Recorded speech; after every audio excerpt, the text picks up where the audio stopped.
Why did you write the book Lost and Found? My sister, she is intellectually disabled. She has a special need, and my grandmother, was raising me and my sister, and she was supposed to attend Morris Brown after she finished high school. But as you know, Morris Brown closed its doors, and my sister didn't have anything to do after she graduated high school. No one was knocking on her door saying, hey, we have this opportunity for your child to participate in XYZ. My sister didn't want to stay in the house all day. She wanted to explore the world and find out things on her own. And so she started running away. And once she started running away, she got introduced to the street life. And with her mental state of a 12-year-old in a 23-year-old body, she was impressionable, and she started getting involved with the wrong people and the wrong things, and she ended up pregnant. And in the midst of that, we were asking for help, and it was nothing that we could do. They considered her grown and able to make decisions on her own. They would get her, retain her, and tell us, hey, we can't keep her. If you don't come and get her, we'll have to release her back to the streets. And because of that, it got to a place where a child was born, an innocent life was created. And from there, it was, okay, we can help you do this and do that. But at the time, I felt like it already had gotten to a point where it was just out of control. And I feel as though if my grandmother had a plan of action in place before she got out of high school, if she had resources and people guiding her beyond the IEP, beyond the special education program, that would really help her transition into adulthood or transition into college, an inclusion program that I've read here at Georgia State that they have, or other colleges have inclusion programs for children that have special needs or intellectual disabilities, to give them something to look forward to on a day-to-day basis.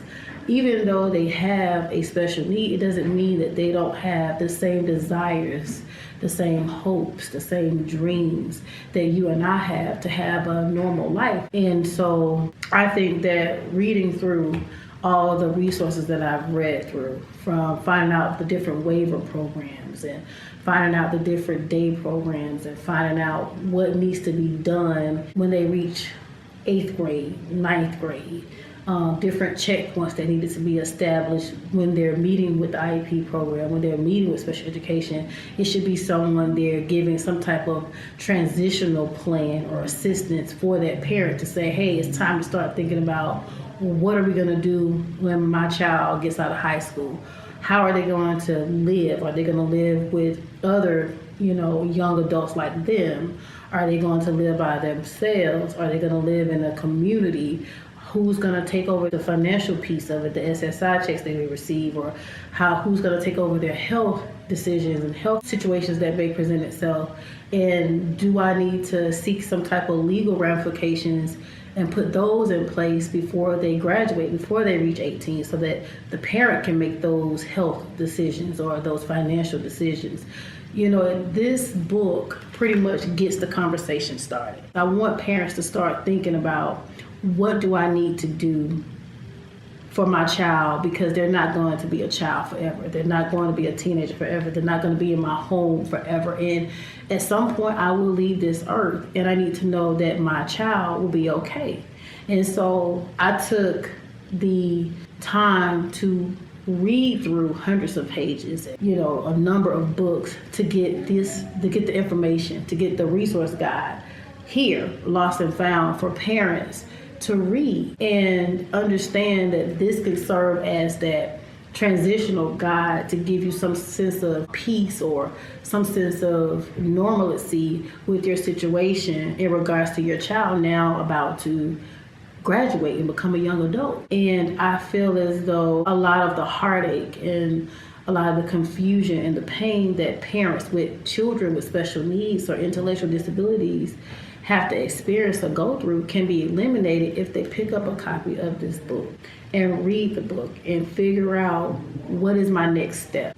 What is my next move? What is it that my child wants? What is it that I want? Can we come to a common ground and figure out how our lives together, my life as a parent of a child with special needs or intellectual disabilities, and how my child sees themselves in the world, and how we can come on a common ground and figure out how to do this thing as a parent of a young adult who has special needs, who still wants to live somewhat of a normal life.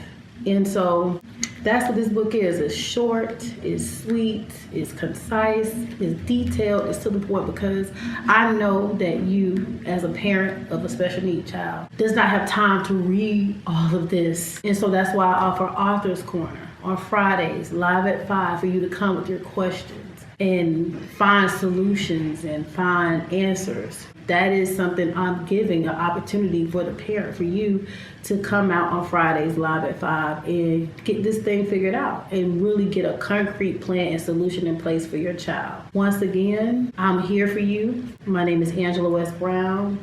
I'm an educational life coach and consultant, and this here is a resource guide for you, for your sister, for your aunt, for your uncle, for anyone who has a child with an intellectual disability and they need help, they need guidance, they need some type of, even an outlet, because I share my story in this book as well. And so my goal is to empower the parent so that we can reach each child one parent at a time.